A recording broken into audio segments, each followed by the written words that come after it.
വളരെ വിനയപൂർവ്വം ഇന്ന് രാത്രി എൻ്റെ ശിരസ്സുകളെ ദൈവമുമ്പാകെ ഞാൻ നമിക്കുന്നു.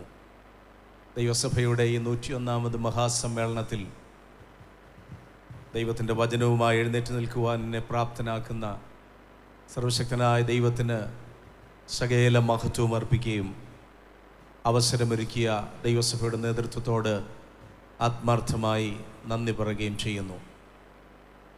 ഇന്ന് രാത്രിയിലെ ഈ സമ്മേളനത്തിൻ്റെ അധ്യക്ഷൻ ബഹുമാന്യ കർത്താവിൻ്റെ ദാസൻ പാസ്റ്റർ എ. ജോർജ് ഈ കാലഘട്ടത്തിൽ ഭാരതത്തിലെ ദൈവസഭയ്ക്ക് അതോടൊപ്പം തന്നെ കേരള സ്റ്റേറ്റിൻ്റെ പ്രവർത്തനങ്ങൾക്ക് ശക്തമായ ആത്മീക നേതൃത്വം കൊടുക്കുന്ന, ഞാൻ ക്രിസ്തുവിൽ വളരെ സ്നേഹിക്കുന്ന, ബഹുമാനിക്കുന്ന സി തോമസ് അവറുകൾ, ബഹുമാന്യ ദൈവദാസന്മാർ pastor Y Riji, pastor Shibu K Mathew തുടങ്ങി ഈ വേദിയിലായിരിക്കുന്ന ദൈവസഭയുടെ അനുഗ്രഹിക്കപ്പെട്ട നേതൃത്വം, തങ്ങളുടെ ആയുസ്സും ആരോഗ്യവും ദൈവസഭയുടെ വളർച്ചയ്ക്കായി, പുരോഗതിക്കായി ചിലവഴിക്കുന്ന അതിശ്രേഷ്ഠരായ ദൈവത്തിൻ്റെ മക്കൾ, ദൈവം നൽകിയ സമ്പത്തും സമയവും ദൈവരാജ്യത്തിൻ്റെ വ്യാപ്തിക്ക് വേണ്ടി പ്രയോജനപ്പെടുത്തുന്ന അനുഗ്രഹീതരായ ദൈവത്തിൻ്റെ മക്കൾ, അനുഗ്രഹിക്കപ്പെട്ട കൊയർ,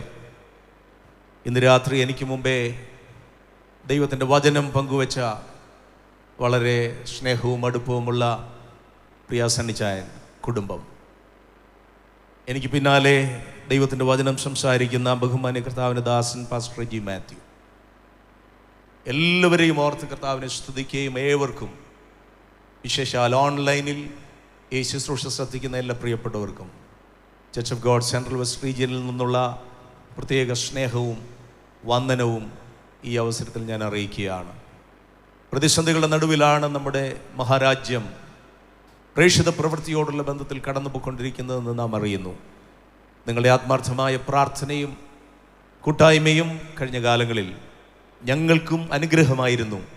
തുടർന്നും എല്ലാ ദൈവത്തിൻ്റെ ദാസന്മാരുടെയും ദൈവമക്കളുടെയും ആത്മാർത്ഥമായ പ്രാർത്ഥന കർത്താവിൻ്റെ നാമത്തിൽ ഞാൻ അപേക്ഷിക്കുകയാണ്.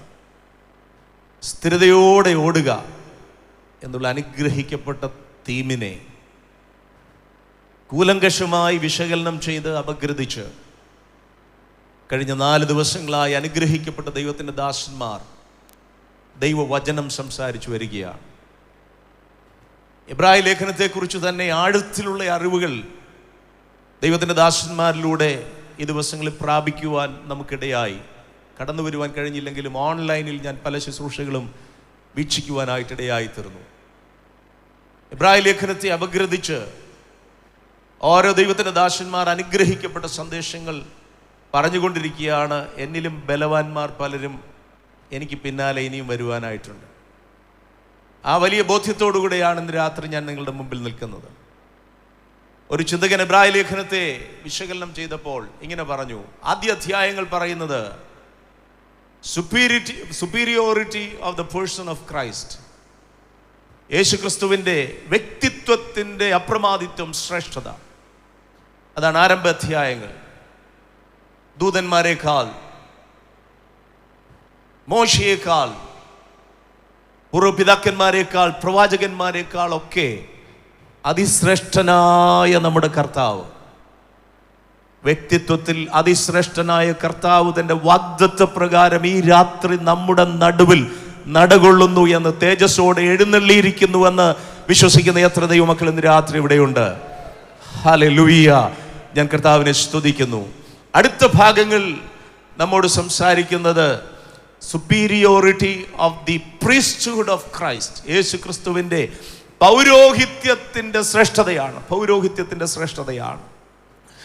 അഹരോന്യ പൗരോഹിത്യത്തെക്കാൾ, ആലയത്തെക്കാൾ, യാഗങ്ങളെക്കാൾ, പെരുന്നാളുകളെക്കാളൊക്കെ അതിശ്രേഷ്ഠനായ കർത്താവിനെ കുറിച്ച് നമുക്ക് അധ്യായങ്ങളിൽ വായിക്കുവാനായിട്ട് കഴിയുന്നു. 3ാമത്തെ തലമെന്ന് പറയുന്നത് തിരുവെഴുത്തിൽ നാം മനസ്സിലാക്കുന്നത് superiority of the power of Christ, ക്രിസ്തുവിൻ്റെ ശക്തിയുടെ അപ്രമാദിത്വം, അതിശ്രേഷ്ഠത എന്നുള്ളതാണ്. ഇന്ന് രാത്രി ഞാൻ വിശ്വസിക്കുന്നു ക്രിസ്തുവിൻ്റെ ശക്തി, യേശുവിൻ്റെ ശക്തി അപ്രമാദിത്വമുള്ളതാണെങ്കിൽ, അതിശ്രേഷ്ഠകരമാണെങ്കിൽ ഇന്ന് രാത്രി അത് നമ്മുടെ അവകാശമാണ്. ആ ശക്തിയുടെ അളവറ്റ വലിപ്പം ഇന്ന് രാത്രി എനിക്ക് അനുഭവിച്ചറിയണമെന്ന് ആത്മാർത്ഥതയോടെ ആഗ്രഹിക്കുന്ന എത്ര ദൈവമക്കൾ ഇന്ന് രാത്രി ദൈവത്തിന്റെ സന്നിധിയിലുണ്ട്. ഹല്ലേലൂയ. നിശ്ചയമായി ഞാൻ വിശ്വസിക്കുന്നു ദൈവശക്തി നമുക്ക് വേണ്ടി വചനത്തിലൂടെ ദൈവം വ്യാപരിപ്പിക്കുവാനായിട്ടിടയായി തീരും. നമുക്കറിയാം, എബ്രായ ലേഖനം പ്രബോധനങ്ങളുടെ ഒരു പുസ്തകമാണ്. പ്രബോധനങ്ങൾ ഒന്നിനു പുറകെ ഒന്നായിട്ട് മഴ പെയ്യുന്നത് പോലെ എബ്രായ ലേഖനക്കാരൻ എഴുതി ചേർക്കുന്നുണ്ട്. അതുകൊണ്ട് വല്ലപ്പോഴും ഒഴുകിപ്പോകാതിരിക്കേണ്ടതിന് കേട്ടത് അധികം ശ്രദ്ധയോടെ കരുതിക്കൊള്ളുക എന്ന് തുടങ്ങിയ പ്രബോധനങ്ങളുടെ പട്ടികയുണ്ട്. അത് കഴിഞ്ഞാൽ നമുക്ക് കാണുവാൻ കഴിയുന്നത് മുന്നറിയിപ്പുകളുടെ പട്ടികയാണ്. വാണിങ്സ് അല്ലെങ്കിൽ മുന്നറിയിപ്പുകൾ. നിങ്ങൾക്ക് ലഭിക്കാതെ പോയി എന്ന് വരാതിരിക്കുവാൻ ഭയപ്പെടുക എന്ന് തുടങ്ങിയ അനേകം മുന്നറിയിപ്പുകളുടെ പട്ടിക നമുക്ക് എബ്രായ ലേഖനത്തിൽ കാണുവാനായിട്ട് കഴിയുന്നുണ്ട്. അതുപോലെ തന്നെ നാം എബ്രായ ലേഖനത്തിൽ കാണുന്നത് ഉത്തേജിപ്പിക്കുന്ന, പ്രചോദിപ്പിക്കുന്ന അനേക വാക്കുകൾ അപ്പോസ്തലൻ എബ്രായ ലേഖനത്തിൽ എഴുതി ചേർത്തിട്ടുണ്ട്. അങ്ങനെ ദൈവത്തിൻ്റെ ജനത്തെ പ്രചോദിപ്പിക്കുന്ന, എൻകറേജ് ചെയ്യുന്ന, ഉത്തേജിപ്പിക്കുന്ന സന്ദേശത്തിൻ്റെ കാതലായ 2 വാക്കുകളാണ് കർത്താവിൻ്റെ ദാസന് ദൈവത്തിൻ്റെ ആത്മാവ് പ്രകാശനം കൊടുത്തത് നിമിത്തം ഈ ദിവസങ്ങളിൽ നമുക്ക് ആഴത്തിൽ അറിയുവാനായിട്ട് ഇടയായിത്തീരുന്നത്. ദൈവത്തിന് സ്തോത്രം. സ്ഥിരതയോടെ ഓടുക. ദൈവത്തിന് സ്തോത്രം. തൻ്റെ വായനക്കാരെ അപ്പോസ്തലൻ റോമൻ കൊലോസ്യത്തിൻ്റെ നടുവിലേക്ക് കൊണ്ട് നിർത്തിയിട്ട് ആ ഗ്യാലറികളിലേക്ക് ചൂണ്ടിക്കാണിച്ചുകൊണ്ട് പറയുകയാണ്, സാക്ഷികളുടെ ഇത്ര വലിയ സമൂഹം നമുക്ക് ചുറ്റും നിൽക്കുന്നു. ഞാൻ ആ ഭാഗം ധ്യാനിച്ചപ്പോൾ എനിക്ക് സന്തോഷം തോന്നിയ ഒരു കാര്യമുണ്ട്. Champions of faith, heroes and heroines of faith, വിശ്വാസത്തിൻ്റെ വീരന്മാരെ കുറിച്ചാണ് അവിടെ സംസാരിക്കുന്നതെങ്കിലും ദൈവമനുഷ്യൻ ആത്മാവിൽ തൂലിക ചലിപ്പിക്കുമ്പോൾ അവരെ ആരെയും നോക്കി ഓടാൻ അപ്പോസ്തലൻ പ്രബോധിപ്പിക്കുന്നില്ല. നേരെ മറിച്ച് അപ്പോസ്തലൻ പറയുന്നത് വിശ്വാസത്തിന്റെ നായകനും പൂർത്തി വരുത്തുന്നവനുമായ യേശുവിനെ നോക്കുവാനാണ്. സ്തോത്രം. അതിശ്രേഷ്ഠരായ വിശ്വാസ വീരന്മാർ ഏത് കാലഘട്ടത്തിലും ജീവിച്ചിട്ടുണ്ട്, ശുശ്രൂഷിച്ചിട്ടുണ്ട്, ദൈവപ്രവൃത്തി വെളിപ്പെടുത്തിയിട്ടുണ്ട്. പക്ഷെ അവരെ ആരെയും നോക്കി നമ്മുടെ വിശ്വാസത്തിന്റെ ഗമനം മുന്നോട്ട് നയിക്കുവാനല്ല ദൈവം നമ്മളെ കുറിച്ച് ആഗ്രഹിക്കുന്നത്. നമ്മുടെ മാതൃകാ പുരുഷൻ, നമുക്ക് മുന്നേ ഓടി തികച്ച നമ്മുടെ കർത്താവ്, ഹല്ലേലൂയ, ഇന്ന് രാത്രി നമുക്ക് മാതൃകയായിട്ടുള്ളത് കൊണ്ട് എത്ര പേർക്ക് കർത്താവിനെ സ്തുതിക്കുവാനായിട്ട് കഴിയും? ഹല്ലേലൂയ. ഞാൻ എൻ്റെ കർത്താവിനെ സ്തുതിക്കുന്നു. അങ്ങനെ അനേക ചിന്തകൾ എബ്രായ ലേഖനത്തെ അധീകരിച്ചുകൊണ്ട് പ്രസ്താവിക്കുവാനായിട്ട് കഴിയുമെങ്കിലും ഈ മെയിൻ ട്രാക്കിൽ ഒരുപാട് തിരക്ക് ഈ ദിവസങ്ങളിൽ ഞാൻ കാണുന്നു. ആശയം നിങ്ങൾക്ക് മനസ്സിലാകുന്നുവെന്ന് എൻ്റെ വിശ്വാസം. ഈ വിഷയം സംബന്ധിച്ചുള്ള മെയിൻ ട്രാക്കിൽ ദൈവത്തിൻ്റെ അഭിഷക്തന്മാരെല്ലാം തിക്കി ആലോചന പറഞ്ഞുകൊണ്ടിരിക്കുക. അതുകൊണ്ട് ദൈവാത്മാവൻ എനിക്ക് പ്രാർത്ഥനയിൽ നിയോഗം തന്നത് ഒരു പാരലൽ ട്രാക്കിലൂടെ ഇന്ന് രാത്രി എൻ്റെ ഓട്ടം തിരുവചനം സംബന്ധിച്ച് ഓടുവാനായിട്ടാണ്. വിഷയത്തിൽ നിന്ന് പൂർണ്ണമായിട്ടും അകന്നല്ല, അതിൻ്റെ ഒരു പാരലൽ ട്രാക്കിൽ ഇന്ന് രാത്രി തിരുവെഴുത്തുകളുമായി സഞ്ചരിക്കുവാൻ ദൈവകൃപയിൽ ഞാൻ ആശ്രയിക്കുകയാണ്.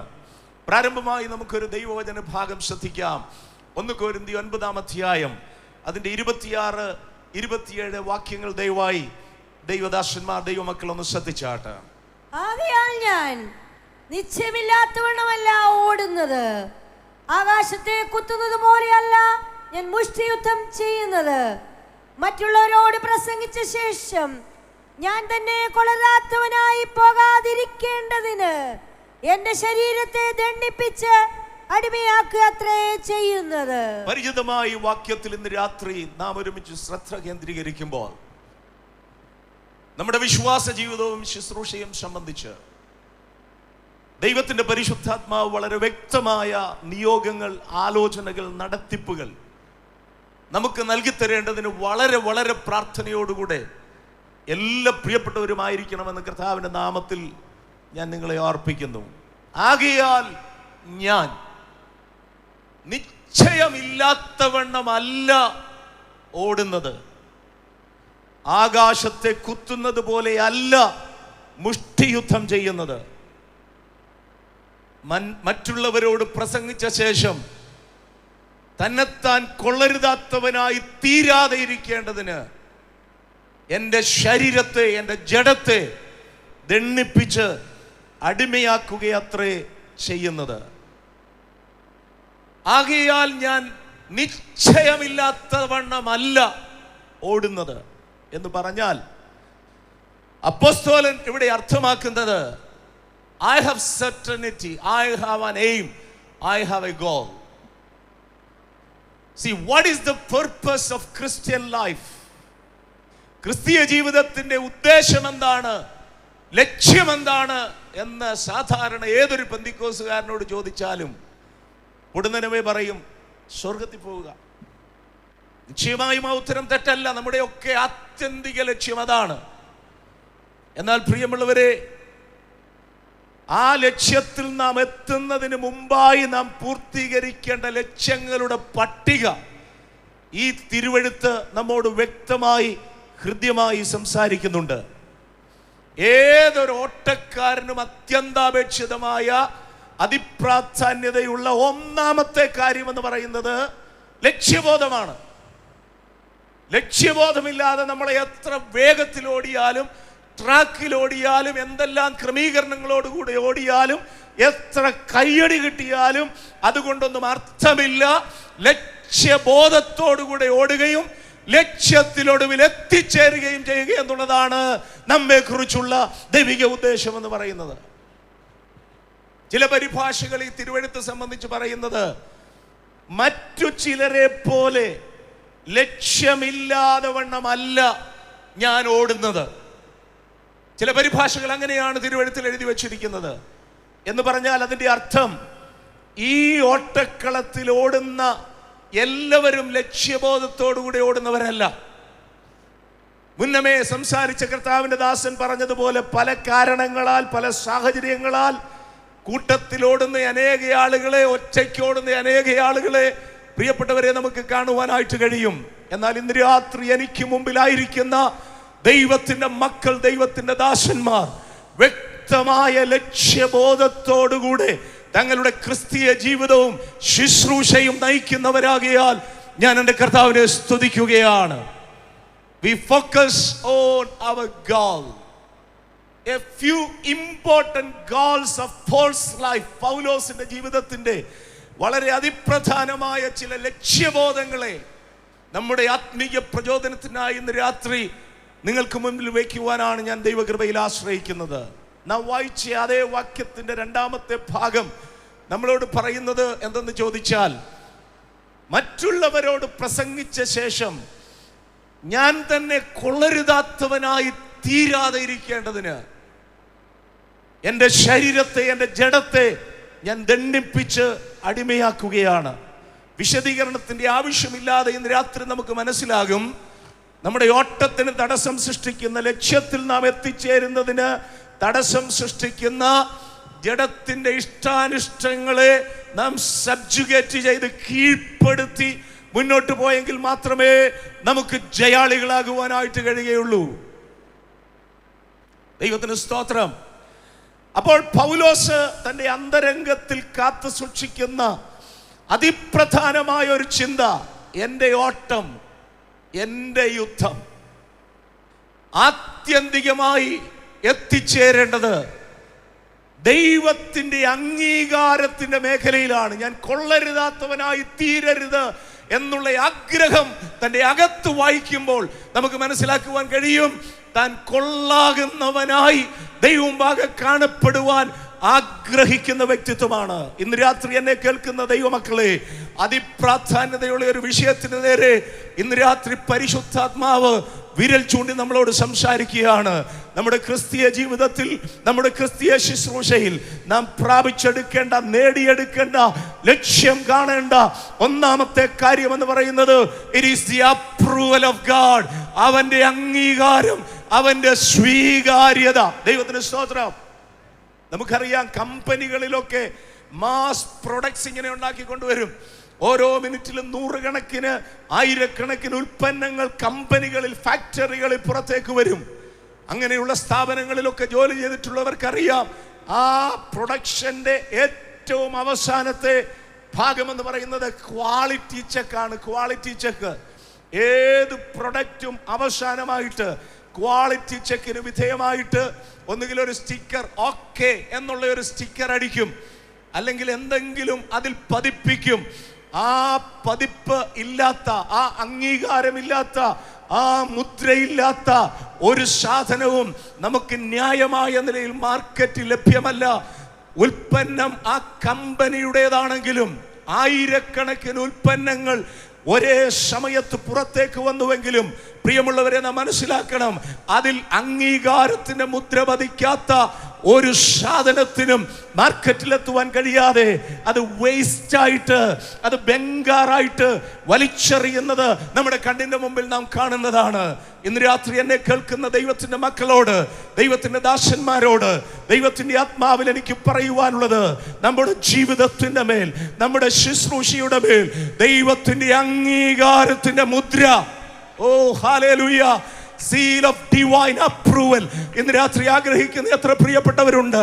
സ്വന്തം നെഞ്ചിനോട് കരം ചേർത്ത് വെച്ചുകൊണ്ട് എത്ര പേർക്ക് ആത്മാഭിമാനത്തിൽ ഇന്ന് രാത്രി പറയുവാൻ കഴിയും, എൻ്റെ ക്രിസ്തീയ ജീവിതത്തിന്റെ മേൽ, എൻ്റെ ക്രിസ്തീയ ശുശ്രൂഷയുടെ മേൽ ദൈവത്തിന്റെ അംഗീകാരത്തിന്റെ മുദ്രയുമായിട്ടാണ് ഈ രാത്രി ഞാൻ ഈ പന്തലിലായിരിക്കുന്നതെന്ന് പറയുവാൻ കഴിയുന്ന ദൈവത്തിന്റെ അഭിഷക്ത ഗണത്തിനായി ഞാൻ എൻ്റെ കർത്താവിനെ സ്തുതിക്കുകയാണ്. ഹല്ലേലൂയ. 1 തെസ്സലോനിക്ക ലേഖനം 2-ാം അധ്യായത്തിന്റെ 4-ാമത്തെ വാക്യം വായിക്കുമ്പോൾ ഇങ്ങനെയാണ് നമുക്ക് അവിടെ വായിക്കുവാൻ കഴിയുന്നത്. സുവിശേഷം ഞങ്ങളെ ഭരമേൽപ്പിക്കേണ്ടതിന്, ഞങ്ങളെ സുവിശേഷം ഭരമേൽപ്പിക്കേണ്ടതിന് ഞങ്ങൾ ദൈവത്തിന് കൊള്ളാവുന്നവരായി തെളിഞ്ഞതുപോലെ. ഒരു നിമിഷം ശ്രദ്ധിക്കുക. സുവിശേഷം ഞങ്ങളെ ഭരമേൽപ്പിക്കേണ്ടതിന് ഞങ്ങൾ ദൈവത്തിന് കൊള്ളാകുന്നവരായി തെളിഞ്ഞു.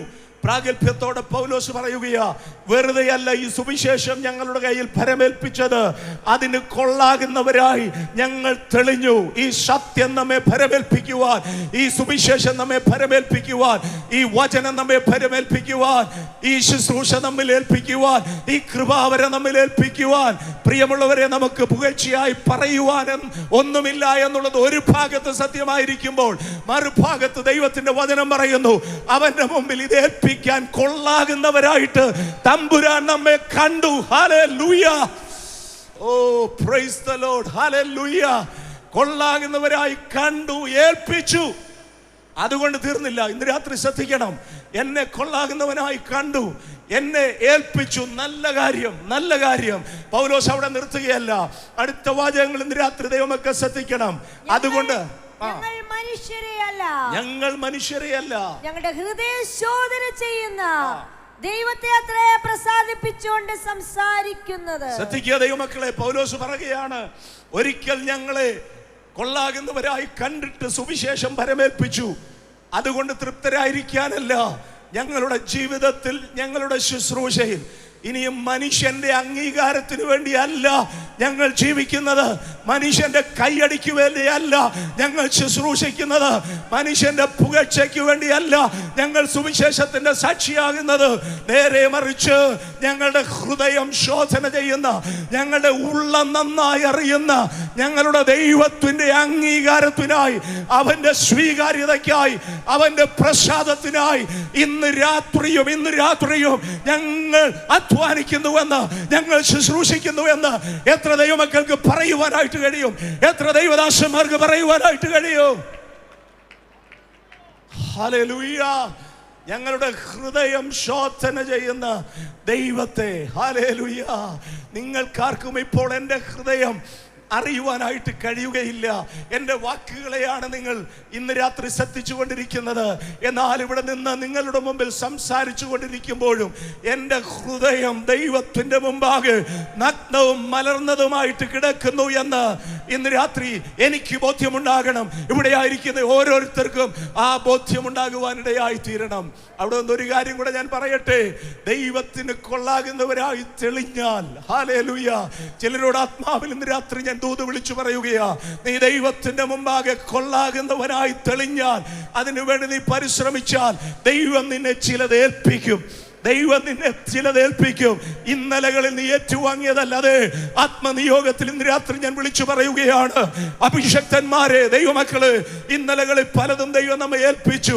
അതുകൊണ്ട് തൃപ്തരായിരിക്കാനല്ല, ഈ 101ാമത്തെ കൺവെൻഷനിൽ എന്റെ ദൈവത്തിൽ നിന്ന് പുതിയത് ചിലത് പ്രാപിച്ചുകൊണ്ട് എനിക്ക് മടങ്ങിപ്പോകണമെന്ന്, പുതിയ കൃപകൾ ചിലത് ഏറ്റെടുക്കണമെന്ന്, പുതിയ വരങ്ങൾ ചിലത് ഏറ്റെടുക്കണമെന്ന്, ഇന്നലകളിലെ പോലെയല്ല, ആൾ മാറിയവരെ പോലെ എനിക്ക് ശുശ്രൂഷിക്കണമെന്ന്, എനിക്ക് ജീവിക്കണമെന്ന് ആഗ്രഹമുള്ള ദൈവമക്കൾ ഉണ്ടെങ്കിൽ അധരം തുറന്ന് ദൈവത്തിന് മഹത്വം കൊടുത്താട്ട്. യേശുവിന്റെ നാമത്തിൽ ഇന്ന് രാത്രി നാം റിസീവ് ചെയ്യുന്ന രാത്രിയാകട്ടെ, നാം പ്രാപിക്കുന്ന രാത്രിയാകട്ടെ, നാം കൈക്കൊള്ളുന്ന രാത്രിയാകട്ടെ, നാം ഏറ്റെടുക്കുന്ന രാത്രിയാകട്ടെ, നമ്മുടെ സ്ഥിതി മാറുന്ന രാത്രിയാകട്ടെ, നമ്മുടെ ശുശ്രൂഷയുടെ മേഖലകൾ വെട്ടി തുറക്കപ്പെടുന്ന അനുഗ്രഹിക്കപ്പെട്ട രാത്രിയോ ഈ രാത്രിയെ സ്വർഗം രൂപാന്തരപ്പെടുത്തട്ടെ.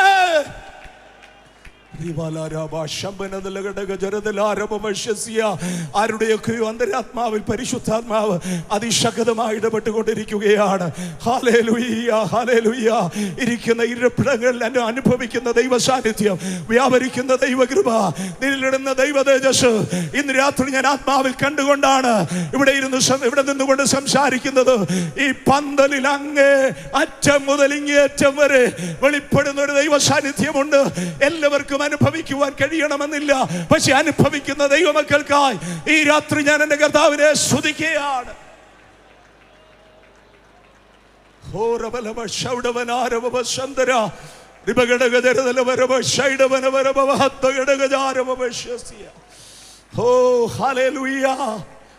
അല്പത്തിൽ വിശ്വസ്തനെ അധികത്തിന് വിചാരകനാക്കുന്ന ദൈവം. ഹല്ലേലൂയ. ഒന്നുകൂടെ ആ വാക്കുകൾ തിരുവെഴുത്തിൽ നിന്ന് ഉദ്ധരിക്കുന്നതിൽ എനിക്ക് ആത്മനിയോഗമുണ്ട്. അല്പത്തിൽ വിശ്വസ്തനെ അധികത്തിന് വിചാരകനാക്കുന്ന ദൈവം ഏത് കാലഘട്ടത്തിലും അത് ചെയ്തിട്ടുണ്ട്. ഇന്നലകളിൽ ദൈവം അത് ചെയ്തിട്ടുണ്ട്, ഇന്ന് ദൈവം അത് ചെയ്തുകൊണ്ടിരിക്കുന്നുണ്ട്, നാളുകളിലും എൻ്റെ ദൈവം അത് ചെയ്യുമെന്ന് വിശ്വസിച്ച് സ്വതന്ത്രം ചെയ്യുവാൻ ദൈവമക്കളെ നമുക്കിടയായി തീരട്ടെ. റോമാലേഖനം 5-ാം അധ്യായം അതിന്റെ 9-ാമത്തെ വാക്യത്തിൽ നമുക്കിങ്ങനെ വായിക്കുവാനായിട്ട് കഴിയുന്നുണ്ട്. അതുകൊണ്ട് ശരീരത്തിൽ വസിച്ചാലും ശരീരം വിട്ടാലും അവനെ പ്രസാദിപ്പിക്കുന്നവരാകുന്നതിൽ ഞങ്ങൾ അഭിമാനിക്കുന്നുവെന്ന് നമുക്ക് കാണാതെ അറിയാവുന്ന വാക്യ. പ്രസാദിപ്പിക്കുക എന്നുള്ളതാണ് അപ്രൂവലിന് മലയാളത്തിൽ അധികമായി ഉപയോഗിച്ചിട്ടുള്ള പദം എന്നുള്ളത് നമുക്കറിയാം. പ്രിയപ്പെട്ടവരെ, ശരീരത്തിൽ വസിച്ചാലും ശരീരം വിട്ടാലും, ഞാൻ ജീവനോടിരുന്നാലും ഞാൻ മരിച്ചാലും, ഹല്ലേലൂയ, ഞങ്ങൾക്കൊരൊറ്റ ലക്ഷ്യമേ ഉള്ളൂ, ഒരൊറ്റ ലക്ഷ്യമേ ഉള്ളൂ. അവന്റെ അംഗീകാരം പ്രാപിക്കുക, അവന്റെ സ്വീകാര്യത നേടുക. ഹല്ലേലൂയ. എത്ര പ്രിയപ്പെട്ടവരുടെ ഉള്ളം ഇന്ന് രാത്രി ചലിക്കുന്നുണ്ട്. ജീവനോടിരുന്നാൽ എനിക്ക് അവനെ പ്രസാദിപ്പിക്കണം, അല്ല എൻ്റെ മരണത്തിലൂടെയും എൻ്റെ അന്ത്യശ്വാസത്തിലൂടെയും എനിക്ക് എൻ്റെ ദൈവത്തെ പ്രസാദിപ്പിക്കണമെന്ന് ആഗ്രഹമുള്ള എത്ര ദൈവമക്കളുണ്ട്? നമ്മുടെയൊക്കെ ഹൃദയത്തെ വേദനിപ്പിച്ച ഒരു ചിത്രം നിങ്ങളിൽ പലരും കണ്ടു കാണും. കൊട്ടാരക്കരയ്ക്കടുത്ത് അനുഗ്രഹിക്കപ്പെട്ട ഒരു ദൈവദാസൻ വാഹനങ്ങളിൽ കയറി സുവിശേഷത്തിന്റെ പങ്കാളിയായി തീർന്ന ആ വാഹനത്തിൽ തന്നെ വീണ് താൻ നിത്യതയുടെ തീരത്തേക്ക് പറന്നു പോകുകയാണ്. കണ്ടപ്പോൾ നമുക്ക് ദുഃഖം തോന്നി. എങ്കിലും ആ ദൈവത്തിന്റെ ദാസൻ തന്റെ അവസാന നിമിഷത്തിൽ, even in his last moment of his life, last breath, അന്ത്യശ്വാസത്തിന്റെ സമയത്തും, ഹല്ലേലൂയ, വിളിച്ചവന്റെ ദൗത്യം, ഹല്ലേലൂയ, നിറപടിയായി നിവർത്തിച്ച് അവസാനിച്ച ആ ദൈവഭക്തനെ പോലെ ഇതിനകത്ത് അകത്തളം കത്തുന്ന എത്ര പേരുണ്ട്? അന്തരാത്മാവ് കത്തി ജ്വലിക്കുന്ന എത്ര പേരുണ്ട്? ഹല്ലേലൂയ. എൻ്റെ ശ്വാസമുള്ള കാലത്തോളം ഞാൻ അവനെ പ്രസാദിപ്പിക്കും. എൻ്റെ ശ്വാസമുള്ള കാലത്തോളം ഞാൻ അവരെ പ്രസാദിപ്പിക്കും. എൻ്റെ ശ്വാസം അവസാനിപ്പിക്കുമ്പോഴും ഞാൻ അവനെ പ്രസാദിപ്പിച്ചുകൊണ്ട് അവസാനിക്കുമെന്ന് പറയുവാൻ. മലയാള പരിഭാഷയിൽ നമ്മൾ അഭിമാനിക്കുന്നുവെന്നാ വായിക്കുന്നേ. എന്നാൽ മറ്റൊരു പരിഭാഷയിൽ നമ്മൾ വായിക്കുന്നത് therefore we labor എന്ന് പറഞ്ഞാൽ ഞങ്ങൾ അധ്വാനിക്കുന്നെന്നാ, ഞങ്ങൾ പ്രയത്നിക്കുന്നെന്നാ, ഞങ്ങൾ കഷ്ടപ്പെടുന്നെന്നാ. ഈ ദൈവത്തിന്റെ അംഗീകാരത്തിന്റെ മുദ്രയെന്ന് പറയുന്നത് അത്ര എളുപ്പത്തിലൊന്നും കിട്ടുന്നതല്ല, നമുക്കറിയാം അല്ലേ? അവിടെ ഒരു ദൂതൻ ഇങ്ങനെ ശീലം പിടിച്ചോണ്ടിരിക്കുക, അങ്ങോട്ട് ചെന്നേച്ചാൽ ഉടനെ കുത്തിവിടുമെന്നൊന്നും നമുക്ക് തെറ്റിദ്ധാരണയില്ലല്ലോ. കൂലങ്കഷമായിട്ട് എൻ്റെയും നിങ്ങളുടെയും ജീവിതത്തെ നന്നായി പരിശോധിച്ചിട്ടാണ് സ്വർഗം തന്റെ അംഗീകാരത്തിന്റെ മുദ്ര പതിപ്പിക്കുന്നതെങ്കിൽ ഇന്ന് രാത്രി ദൈവസ്നേഹത്തിൽ എനിക്ക് ദൈവമക്കളോട് പറയുവാനുള്ളത്, ഞാനും നിങ്ങളും ദൈവത്തിന്റെ അംഗീകാരത്തിനായി അധ്വാനിക്കണം, പ്രയത്നിക്കണം, വിയർപ്പൊഴുക്കണം. നമ്മാൽ കഴിയുന്നിടത്തോളം വിടേണ്ടതിനെ വിട്ട് ഏറ്റെടുക്കേണ്ടതിനെ ഏറ്റെടുത്ത് വിശ്വസ്തയോടുകൂടെ വിശുദ്ധിയോടുകൂടെ പരമേൽപ്പിക്കപ്പെട്ട ശുശ്രൂഷ ഞാനും നിങ്ങൾ നിറവേറ്റുമ്പോഴാണ് സ്വർഗത്തിന്റെ അംഗീകാരത്തിന്റെ ശബ്ദം. നമ്മുടെ കർത്താവിനെ കുറിച്ച് സംസാരിച്ചതുപോലെ, ഇവൻ എൻ്റെ പ്രിയപുത്രൻ, ഇവനിൽ ഞാൻ പ്രസാദിച്ചിരിക്കുന്നു, ഇവനിൽ ഞാൻ പ്രസാദിച്ചിരിക്കുന്നു. സ്വർഗത്തിന്റെ അംഗീകാരത്തിന്റെ ശബ്ദം, ഹല്ലേലൂയ, ഉയരത്തിൽ നിന്ന് മുഴങ്ങിയതുപോലെ എന്റെയും നിങ്ങളുടെയും ജീവിതത്തിന്റെ മേൽ, എന്റെയും നിങ്ങളുടെയും ശുശ്രൂഷയുടെ മേൽ ദൈവത്തിന്റെ അംഗീകാരത്തിന്റെ മുദ്ര പതിക്കട്ടെ. ഹല്ലേലൂയ. പ്രിയമുള്ളവരെ, നാം ചെയ്യുന്ന ശുശ്രൂഷയുടെ വലിപ്പത്തിലൊന്നുമല്ല ദൈവത്തിന്റെ അംഗീകാരത്തിന്റെ മുദ്ര പതിക്കുന്നത്. നമ്മൾ നന്നായിട്ട് മനസ്സിലാക്കണം. ശ്രേഷ്ഠകരമായ ശുശ്രൂഷ ചെയ്യുന്നത് കൊണ്ട് മാത്രം അതിൽ ദൈവത്തിന്റെ അംഗീകാരം ഉണ്ടാകുന്നുവെന്ന് വിചാരിക്കരുത്. കർത്താവ് തന്റെ ഗിരിപ്രഭാഷണത്തിൽ ഇങ്ങനെ പറഞ്ഞു, അന്ന് ചിലര് എൻ്റെ അടുക്കൽ വന്നിട്ട് എന്നാ പറയുമെന്നറിയാമോ? കർത്താവേ, നിന്റെ നാമത്തിൽ ഞങ്ങൾ പ്രവചിച്ചു, ഞങ്ങൾ ഭൂതങ്ങളെ പുറത്താക്കി, വീര്യപ്രവർത്തികൾ ചെയ്തെന്ന് പറഞ്ഞാൽ രോഗികളെ സൗഖ്യമാക്കി, മരിച്ചവരെ ഉയർപ്പിച്ചു, അങ്ങനെ അനേക വീര്യപ്രവർത്തികൾ ചെയ്തു. എത്ര വലിയ ശുശ്രൂഷ! നമ്മളൊക്കെ ആണെങ്കിൽ കൈയടിച്ച് പ്രോത്സാഹിപ്പിക്കത്തില്ല, എന്നാ ശുശ്രൂഷയാ, തീപ്പൊരി ശുശ്രൂഷയാ, അടിപൊളി ശുശ്രൂഷയാന്നൊക്കെ പറഞ്ഞ് നമ്മളാണെങ്കിൽ അഭിനന്ദനത്തിന്റെ കരഘോഷമൊക്കെ നടത്തും. എന്നാൽ കർത്താവ് അവരെ നോക്കി പറയുന്നതെന്നറിയാമോ? അധർമ്മം പ്രവർത്തിക്കുന്നവരെ എന്നെ വിട്ടുപോകും, ഞാൻ നിങ്ങളെ ഒരു നാളും അറിഞ്ഞിട്ടില്ല. ഹല്ലേലൂയ.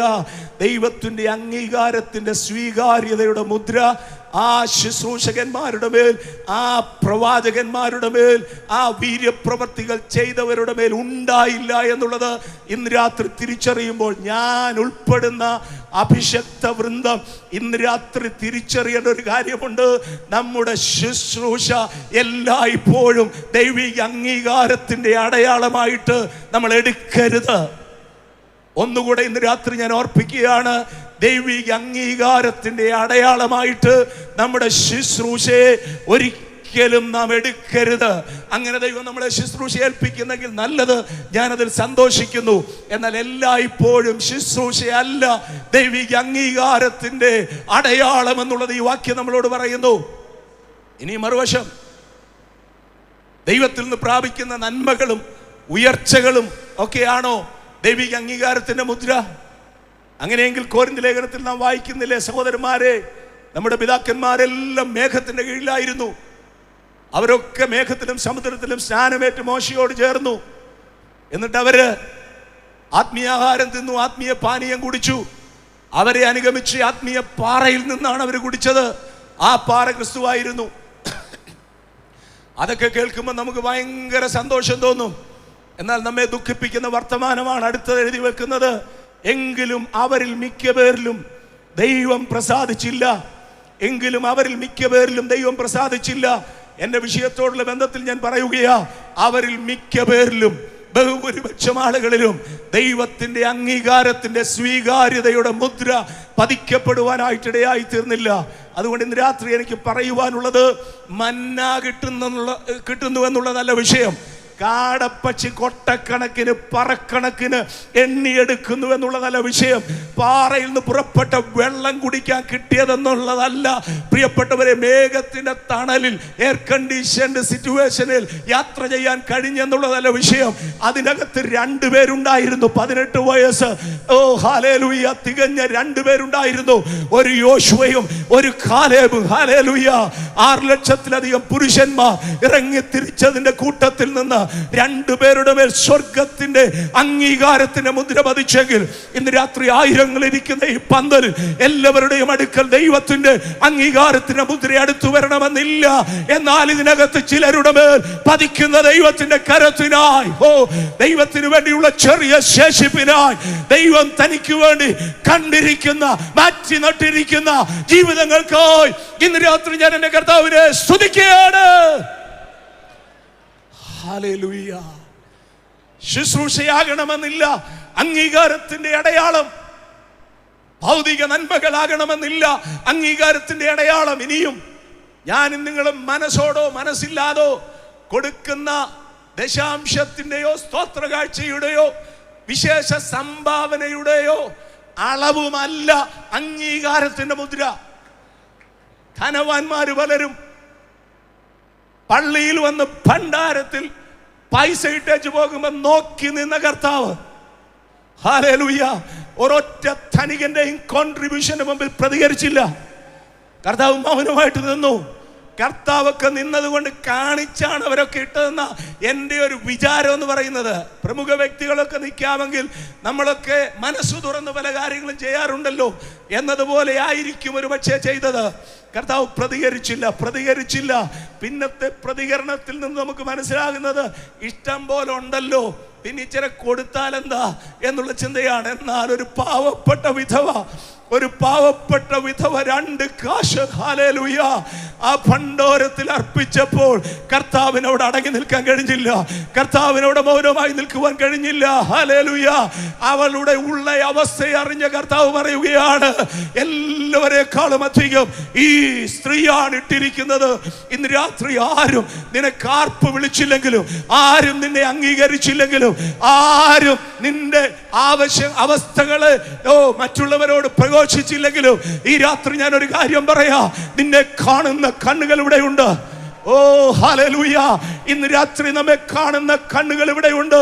തങ്കലേഖാഗ്രചിത്തന്മാരായിരിക്കുന്നവർക്ക് വേണ്ടി തന്നെത്താൻ ബലവാനെന്ന് കാണിക്കേണ്ടതിന് ഭൂമിയിലൊക്കെ ഊടാടിക്കൊണ്ടിരിക്കുന്ന യഹോവയുടെ കണ്ണുകൾ ഇന്ന് രാത്രി, ഹല്ലേലൂയ, നിന്റെ അവസ്ഥയുടെ മേൽ, നിന്റെ വിഷയത്തിന്റെ മേൽ, നിന്റെ ശൂന്യതയുടെ മേൽ, നിന്റെ പ്രതിസന്ധിയുടെ മേൽ, നിന്റെ വെല്ലുവിളിയുടെ മേൽ, നിന്റെ രോഗത്തിന്റെ അവസ്ഥയുടെ മേൽ ഒന്ന് പതിച്ചാൽ, ഹല്ലേലൂയ, യെസ്, ഹല്ലേലൂയ.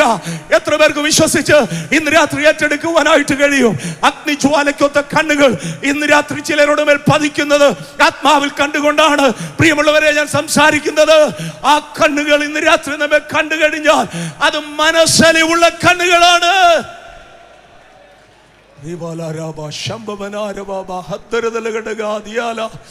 ഓ യേശുവിന്റെ അധികാരമുള്ള നാമത്തിൽ ഒന്ന്, purpose driven life, goal oriented Christian life, primary purpose is to have the approval from God on our lives and our ministry. നമ്മുടെ ശുശ്രൂഷയുടെ മേൽ, ജീവിതത്തിന്റെ മേൽ ദൈവത്തിന്റെ അംഗീകാരം ഉണ്ടാകണം. അതാണ് നമ്മുടെ ലക്ഷ്യം, ഓട്ടത്തിന്റെ ലക്ഷ്യം. 2-3 കാര്യങ്ങൾ വേഗത്തിൽ ഞാൻ പറഞ്ഞ് അവസാനിപ്പിക്കാം. ഫിലിപ്പി ലേഖനം 1-ാം അധ്യായം 20 മുതലുള്ള വാക്യങ്ങൾ നമ്മൾ വായിക്കുമ്പോൾ ഇങ്ങനെയാണ് വായിക്കുന്നത്. ഫിലിപ്പിയർ 1:20. അങ്ങനെ ഞാൻ ഒന്നിലും ലജ്ജിച്ചു പോകാതെ, ദൈവമക്കളെ, അങ്ങനെ ഞാൻ ഒന്നിലും ലജ്ജിച്ചു പോകാതെ പൂർണ്ണധൈര്യം പൂണ്ട് ക്രിസ്തുവിന്റെ ശരീരത്തിങ്കൽ ജീവനാലാകട്ടെ മരണത്താലാകട്ടെ എപ്പോഴും ഇപ്പോഴും മഹിമപ്പെടുകയുള്ളൂ എന്ന് പ്രതീക്ഷിക്കുകയും പ്രത്യാശിക്കുകയും ചെയ്യുന്നു. പ്രതീക്ഷയും പ്രത്യാശയും എന്താ പ്രിയപ്പെട്ടവരെ? കൺവെൻഷനകത്തിരിക്കുമ്പോഴും നമ്മുടെയൊക്കെ പ്രതീക്ഷയും പ്രത്യാശയും എന്താ? ചിലർക്കൊക്കെ കർത്താവിന്റെ വരവിന്റെ പ്രതീക്ഷയും പ്രത്യാശയുണ്ടെന്ന് എനിക്കറിയാം. അതിനെ കവിയുന്ന പല പ്രതീക്ഷകളും പ്രത്യാശകളും കാത്തു സൂക്ഷിക്കുന്ന പല ആളുകളും ഇവിടെ ഉണ്ടായിരിക്കും. പക്ഷേ ഒരു മനുഷ്യൻ കാരാഗ്രഹത്തിൽ ബന്ധനസ്ഥനായി കിടന്നുകൊണ്ട് തന്റെ തൂലിക ചലിപ്പിക്കുകയാണ്. ഫിലിപ്പിയ ലേഖനം താൻ സ്ഥാപിച്ച സഭയിലെ വിശ്വാസി മക്കളെ ഉത്തേജിപ്പിക്കേണ്ടതിന് ലേഖനം എഴുതുമ്പോൾ അതിനകത്ത് താൻ എഴുതുകയാണ്, ഇതുകൊണ്ടൊന്നും ഞാൻ ലജ്ജിക്കുന്നില്ല. I am not ashamed. എനിക്കൊരു ലജ്ജയില്ല. കാരാഗ്രഹം, ചങ്ങല, ഇതൊന്നും എനിക്കൊരു വിഷയമല്ല. മറ്റു പലരും എൻ്റെ ബന്ധനങ്ങളിൽ ക്ലേശം വരുത്തേണ്ടതിന് അസൂയോടുകൂടെയൊക്കെ കർത്താവിനെ പ്രസംഗിക്കുന്നുണ്ട് ഫിലിപ്പിയ പട്ടണത്തില്. എനിക്കതൊന്നും ഒരു വിഷയമല്ല. ഭൂമി കുലുങ്ങുന്നെന്ന് പറഞ്ഞാലും ദൈവത്തിന്റെ ദാസനെ, ദൈവത്തിന്റെ പൈതലെ, നീ ദൈവത്തിന് വേണ്ടി നിൽക്കുന്നെന്നും ദൈവം നിന്നോടുകൂടെ നിൽക്കുന്നെന്നും നിനക്ക് ഉറപ്പുണ്ടെങ്കിൽ, ഹല്ലേലൂയ, ചങ്കൂറ്റത്തോടെ തല ഉയർത്തി നിൽക്കണം. സാഹചര്യങ്ങൾ മാറി മറിയട്ട്, തിരമാലകൾ ആഞ്ഞടിക്കട്ട്, കൊടുങ്കാറ്റാഞ്ഞു വീശട്ട്, അതിന്റെ നടുവിലും ദൃഢനിശ്ചയമുള്ള ദൈവഭക്തന്മാർക്കായി ഇന്ന് രാത്രി ഞാൻ എൻ്റെ കർത്താവിനെ സ്തുതിക്കുകയാണ്. ഐ എം നോട്ട് അഷേംഡ്, ഞാൻ ലജ്ജിക്കുന്നില്ല. അടുത്ത് പറയുന്നത് പൂർണ്ണ ധൈര്യം പൂണ്ട് എന്ന് പറഞ്ഞാൽ എൻ്റെ ധൈര്യം ക്ഷയിക്കുന്നില്ല. കാരാഗ്രഹത്തിനോ ചങ്ങലയ്ക്കോ പട്ടാളക്കാർക്കോ പീഡനത്തിനോ എൻ്റെ ധൈര്യം ക്ഷയിപ്പിക്കാൻ കഴിയത്തില്ല. ഹല്ലേലൂയ. കാരണം എൻ്റെ പ്രതീക്ഷയും പ്രത്യാശയും എന്താണെന്ന് അറിയാമോ? ഇന്നലകളിൽ എന്നിലൂടെ ക്രിസ്തു മഹിമപ്പെട്ടു. കേൾക്കണം ദൈവമക്കൾ, ഇന്നലകളിൽ എന്നിലൂടെ ക്രിസ്തു മഹിമപ്പെട്ടു. ഇനിയും എൻ്റെ പ്രതീക്ഷയും പ്രത്യാശയും മറ്റൊന്നുമല്ല. കാരാഗ്രഹമായാലും രക്തസാക്ഷിത്വമായാലും, hallelujah, I want Christ to be magnified in my life. ക്രിസ്തു എന്നിൽ മഹിമപ്പെടണം. നമ്മുടെ ലക്ഷ്യത്തിൽ രണ്ടാമതായിരിക്കണം ക്രിസ്തു എന്നിൽ മഹിമപ്പെടണം. എൻ്റെ ജീവിതത്തിൽ മഹിമപ്പെടണം. എൻ്റെ ശുശ്രൂഷയിൽ മഹിമപ്പെടണം. എൻ്റെ കുടുംബത്തിൽ മഹിമപ്പെടണം.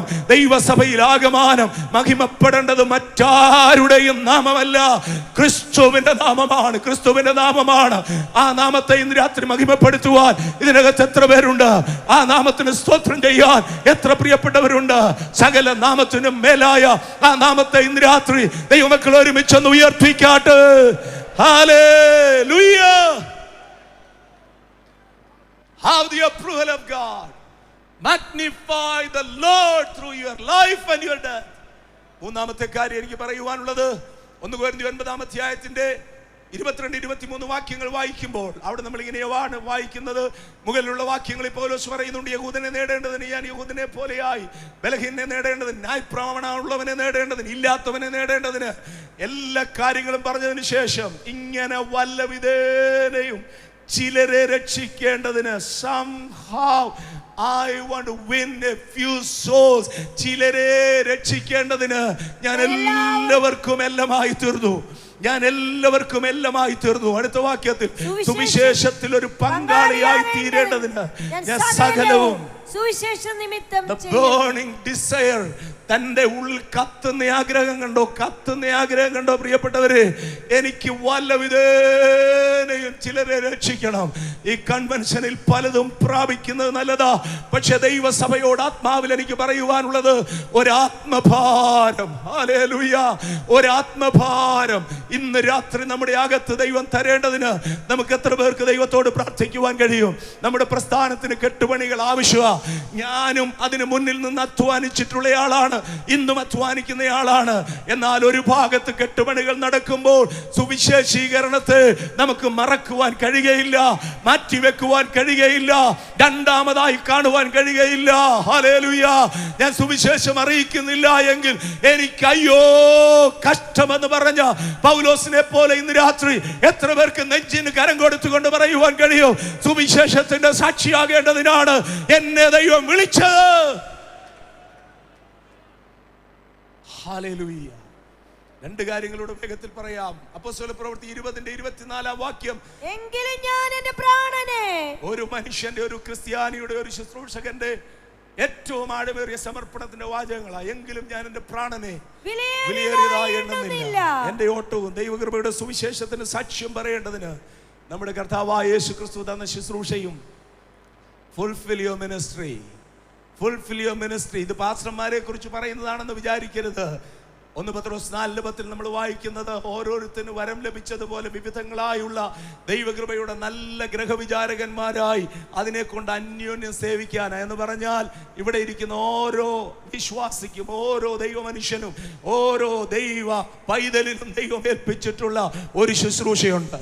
എത്ര പേർക്ക് പറയുവാൻ കഴിയും ദൈവം എന്നെ ഒരു ശുശ്രൂഷ ഏൽപ്പിച്ചിട്ടുണ്ട്? എത്ര പേർക്ക് പറയുവാൻ കഴിയും ദൈവം എന്നെ ഒരു ശുശ്രൂഷ ഏൽപ്പിച്ചിട്ടുണ്ട്? അടുത്തയാളിനോട് പറയാൻ നിങ്ങൾക്ക് പ്രാഗൽഭ്യമുണ്ടോ? ദൈവം നിങ്ങളെ ഒരു ശുശ്രൂഷ ഏൽപ്പിച്ചിട്ടുണ്ട്. അടുത്തിരിക്കുന്ന ആളിനോടൊന്ന് പറഞ്ഞ്, ഇന്ന് രാത്രി ചിലർ ചൈതന്യം അത് നിമിത്തം പ്രാപിക്കാൻ പോകുകയാ, അത് നിമിത്തം ചിലർ ചൈതന്യം പ്രാപിക്കാൻ പോകുകയാ. ശുശ്രൂഷയെ മന്ദീഭവിച്ചു പോയാ, മടി പിടിച്ചു പോയാ, ശുശ്രൂഷ അവസാനിച്ചു എന്ന് ചിന്തിക്കുന്ന ചിലരോട് ഇന്ന് രാത്രി നിങ്ങളുടെ അധരത്തിൽ നിന്ന് വരുന്ന പ്രവചനത്തിന്റെ ദൂത് അവർക്ക് പ്രചോദനമായി മാറാൻ പോകുകയാ. സഹോദരാ, നിനക്കൊരു ശുശ്രൂഷയുണ്ട്. സഹോദരി, നിനക്കൊരു ശുശ്രൂഷയുണ്ട്. പ്രിയമുള്ളവരെ, ശുശ്രൂഷയ്ക്ക് കാലമുണ്ട്. സെക്കറിയാവിനെ കുറിച്ച് നമ്മൾ വായിക്കുന്നത്, അവന്റെ ശുശ്രൂഷ കാലം തികഞ്ഞ ശേഷം അവന്റെ വീട്ടിലേക്ക് പോയി. അന്നേ ഉണ്ട് റിട്ടയർമെന്റ്. ഇന്ന് മാത്രമൊന്നുമല്ല റിട്ടയർമെന്റ്, അന്നേ റിട്ടയർമെന്റ് ഉണ്ട്. ശുശ്രൂഷ കാലം തികഞ്ഞു. 23-ാം വാക്യം 1-ന്റെ. എന്നാൽ 67-ാം വാക്യത്തിലേക്ക് വരുമ്പോൾ നമ്മൾ എന്താ വായിക്കുന്നതെന്ന് അറിയാം. ശുശ്രൂഷ കാലം തികഞ്ഞു പോയവനാ, പക്ഷെ അവന്റെ ശുശ്രൂഷ തീർന്നില്ല. അതുകൊണ്ട് നമ്മൾ വായിക്കുന്നതെന്ന് അറിയാം, അവന്റെ അപ്പനായ സെക്കറിയാവ് വായ് തുറന്ന് പരിശുദ്ധാത്മാവിൽ പ്രവചിച്ചു തുടങ്ങി. ഇന്ന് രാത്രി ചില അഭിഷക്തന്മാരോട് ദൈവാത്മാവിൽ ഞാൻ വിളിച്ചു പറയുകയാ, ശുശ്രൂഷയുടെ കാലം ഒരുപക്ഷെ കഴിഞ്ഞെന്ന് പ്രസ്ഥാനം പറഞ്ഞെന്നിരിക്കും, മറ്റു പലരും പറഞ്ഞെന്നിരിക്കും. സാഹചര്യം കൊണ്ട് അതേ പറ്റുകയുള്ളൂ. പക്ഷേ നിന്റെ ശുശ്രൂഷ തീർന്നിട്ടില്ല. അഭിഷക്തനെ നിന്റെ ആധുരത്തിൽ ഇന്നും ദൈവം തന്റെ അരുളപ്പാടുകളെ നിറയ്ക്കുവാൻ മതിയായ ദൈവമാണെന്ന് വിശ്വസിക്കുവാൻ എത്ര അഭിഷക്തന്മാർക്ക് കഴിയും? സ്ഥാനങ്ങൾ വന്നെന്നിരിക്കും, സ്ഥാനങ്ങൾ പോയെന്നിരിക്കും. എന്നാൽ ദൈവം നമ്മെ ഏൽപ്പിക്കുന്ന അധികാരം, ദൈവം നമ്മെ ഏൽപ്പിക്കുന്ന ശുശ്രൂഷ, ദൈവം നമ്മുടെ മേൽ പകരുന്ന അഭിഷേകം, അതിന്റെ അളവിനെ മാറ്റിക്കളയുവാൻ ഒരു ശക്തിക്കും കഴിയില്ലെന്ന്, ഒരു ഇരുട്ടിന്റെ അധികാരത്തിന് കഴിയില്ലെന്ന്, ഒരു പ്രസ്ഥാനത്തിനും കഴിയുകയില്ലെന്ന്, ഒരു നേതൃത്വത്തിനും കഴിയുകയില്ലെന്ന് ഇന്ന് രാത്രി എത്ര ദൈവമക്കൾക്ക് വിശ്വസിക്കുവാനായിട്ട് കഴിയും? I have a ministry to fulfill. എനിക്ക് പൂർത്തീകരിക്കുവാൻ ഒരു ശുശ്രൂഷയുണ്ട്. And finally ഞാൻ പറഞ്ഞ് അവസാനിപ്പിക്കുന്നു, സമയം അവസാനിക്കുന്നുണ്ട്. അപ്പോസ്തലനായ പൗലോസ് തൻ്റെ ജീവിത ലക്ഷ്യത്തിന്റെ, ശുശ്രൂഷ ലക്ഷ്യത്തിന്റെ ഏറ്റവും അത്യുച്ചകോടി വെളിപ്പെടുത്തുന്ന അധ്യായം എന്ന് പറയുന്നത് ഫിലിപ്പി ലേഖനം 3-ാം അധ്യായം. നിങ്ങൾ ശാന്തമായിട്ട് അത് വായിക്കണം. 3-ാം അധ്യായത്തിന്റെ 10 മുതലുള്ളത് ഞാനൊന്ന് പറഞ്ഞങ്ങ് അവസാനിപ്പിക്കാം. ഇങ്ങനെയാണല്ലോ നാം വായിക്കുന്നത്, അവന്റെ മരണത്തോട് അനുരൂപപ്പെട്ടിട്ട് തൻ്റെ അന്തരംഗത്തിൻ്റെ ആഗ്രഹം മുഴുവൻ താൻ വെളിപ്പെടുത്തുക. അവൻ്റെ മരണത്തോട് എനിക്കൊന്ന് അനുരൂപപ്പെടണം, എന്നിട്ട് എനിക്ക് അവനെ ഒന്ന് അറിയണം. ഹല്ലേലൂയ, അവനെ ഒന്ന് അറിയണം. ഇത്രയും കാലം 30ഓളം വർഷങ്ങൾ ശുശ്രൂഷ ചെയ്ത പൗലോസെ, നീ ഇതുവരെ അവനെ അറിഞ്ഞില്ലയോ എന്ന് ചോദിച്ചാൽ, അറിയേണ്ടതുപോലെയൊന്നും ഇതുവരെ അറിഞ്ഞിട്ടില്ല, ഇനിയും എത്രയധികം അറിയാനിരിക്കുന്നു എന്നാണ് അവന് മറുപടി പറയുവാനുള്ളതെങ്കിൽ, ഇന്ന് രാത്രി എന്നെ കേൾക്കുന്ന ദൈവത്തിന്റെ ദാസന്മാരെ, വർഷങ്ങളായി പതിറ്റാണ്ടുകളായി അവനെ അറിയുന്നു, അവനെ പ്രസംഗിക്കുന്നു, പക്ഷെ ഇനിയും നമുക്ക് അവനെ അറിയുവാനുണ്ട്. അവനെയും അവൻ്റെ കഷ്ടാനുഭവങ്ങളുടെ കൂട്ടായ്മയെയും അവൻ്റെ പുനരുത്ഥാനത്തിൻ്റെ ശക്തിയെയും അവൻ്റെ കഷ്ടാനുഭവങ്ങളുടെ കൂട്ടായ്മയെയും അനുഭവിച്ച് അറിയേണ്ടതിന്, ഇതെല്ലാം എനിക്ക് അനുഭവിച്ചറിയണം. എന്നാൽ അടുത്തതാണ് അതിപ്രാധാന്യതയുള്ളതായിട്ട് അപ്പോസ്തലനായ പൗലോസ് ലക്ഷ്യത്തെക്കുറിച്ച് പറയുന്നത്. അതെന്താണെന്നറിയാമോ? വല്ലവിധേനയും എന്നോട് ചേർന്ന് പറയുവാൻ കഴിയുന്ന ദൈവമക്കളുണ്ടെങ്കിൽ, ദൈവദാസന്മാരുണ്ടെങ്കിൽ ഇന്ന് രാത്രി പറയണം, വല്ലവിധേനയും മരിച്ചവരുടെ ഇടയിൽ നിന്നുള്ള പുനരുത്ഥാനം പ്രാപിക്കണമെന്ന് വെച്ച് ഞാൻ സകല ഉപേക്ഷിച്ച് ചവറെന്നെണ്ണുന്നു. ഹല്ലേലൂയ. തികഞ്ഞുവെന്നു. ഹല്ലേലൂയ. പിടിച്ചുവെന്നു. അവകാശവാദമില്ല. പിടിക്കാമോ എന്ന് വെച്ച് ഞാൻ പിന്തുടരുകയാണ്. ആ ലക്ഷ്യത്തിലേക്ക് ഞാൻ മുന്നേറുകയാണ്. ഒന്ന് ഞാൻ ചെയ്യുന്നു, പിമ്പിലുള്ളതിനെ മറന്ന് മുമ്പിലുള്ളതിനായി ആഞ്ഞുകൊണ്ട് ദൈവത്തിന്റെ പരമവിളിയുടെ വിരുദിനായി ലാക്കിലേക്ക് ഞാൻ ഓടുന്നു. ഓ ഹല്ലേലൂയ. ഒരു പുനരുത്ഥാനത്തെ മുന്നിൽ കണ്ടുകൊണ്ട്, ഒരു കാഹള ശബ്ദത്തെ മുന്നിൽ കണ്ടുകൊണ്ട്, ഒരു മധ്യാകാശത്തിലെ വിശുദ്ധന്മാരുടെ കൂട്ടായ്മയെ മുന്നിൽ കണ്ടുകൊണ്ട് യാത്ര ചെയ്ത അപ്പോസ്തലനായ പൗലോസിനെ പോലെ ഇന്ന് രാത്രി നിത്യതയുടെ കാഴ്ചപ്പാട് അകത്ത് കത്തുന്ന എത്ര ദൈവമക്കൾ ഈ പന്തലിലുണ്ട്. ഹല്ലേലൂയ. ഈ നാളുകളിൽ ഒന്നിൽ നമ്മുടെ കാതുകളിൽ മുഴങ്ങുവാൻ പോകുന്ന ശബ്ദം എന്ന് പറയുന്നത് അത് കാഹളത്തിന്റെ ശബ്ദമാണ്. കാഹളത്തിന്റെ ശബ്ദമാണ്. കാഹളത്തിന്റെ ശബ്ദമാണ്. കാലത്തിന്റെ ലക്ഷണങ്ങൾ ഇന്ന് രാത്രി എന്നോടും നിങ്ങളോടും അത് സംസാരിക്കുന്നുവെങ്കിൽ അഭിമാനത്തോടെ എത്ര പേർ അധരം തുറന്ന് ഇന്ന് രാത്രി പറയും, എന്റെ കർത്താവ് വരാറായി, എന്റെ കർത്താവ് വരാറായി, കാഹളത്തിന്റെ ശബ്ദം കേൾക്കാറായി, വിശുദ്ധന്മാർ ഇവിടെ നിന്ന് ഗമിക്കാറായി എന്ന് ബോധ്യമുള്ള ദൈവമക്കൾ ഉണ്ടെങ്കിൽ ആത്മാവിൽ അല്പ നിമിഷങ്ങൾ ദൈവത്തിന് മഹത്വം കൊടുത്താട്ട് അധരം ചലിക്കാതെ ആരും ഈ പന്തലിനുള്ളിൽ ഇന്ന് രാത്രി ആയിരിക്കരുത്. വരവിന്റെ പ്രത്യാശ ഉൾക്കൊള്ളുന്ന എല്ലാ ദൈവമക്കളും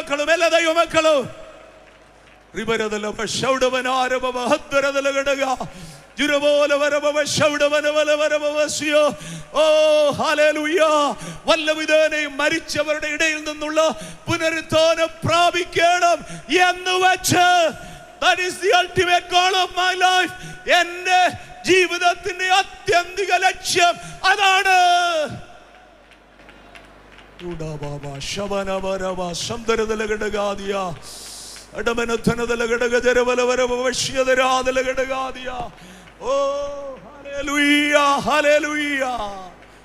ലക്ഷ്യബോധമുള്ളവരായി ഇന്ന് രാത്രി ദൈവാത്മാവ് നമ്മോട് സംസാരിച്ചു. വചനങ്ങളുടെ വെളിച്ചത്തിൽ ഞാൻ നിശ്ചയമില്ലാത്തത് വണ്ണമല്ല ഓടുന്നതെന്ന് പൗലോസ് പറഞ്ഞതുപോലെ നല്ല നിശ്ചയത്തോടെ ഓട്ടമോടി തികയ്ക്കുവാൻ ദൈവം കൃപ ചെയ്യട്ടെ എന്ന വാക്കുകളോടെ ഞാൻ അവസാനിപ്പിക്കുന്നു. ദൈവം എല്ലാവരെയും അനുഗ്രഹിക്കട്ടെ.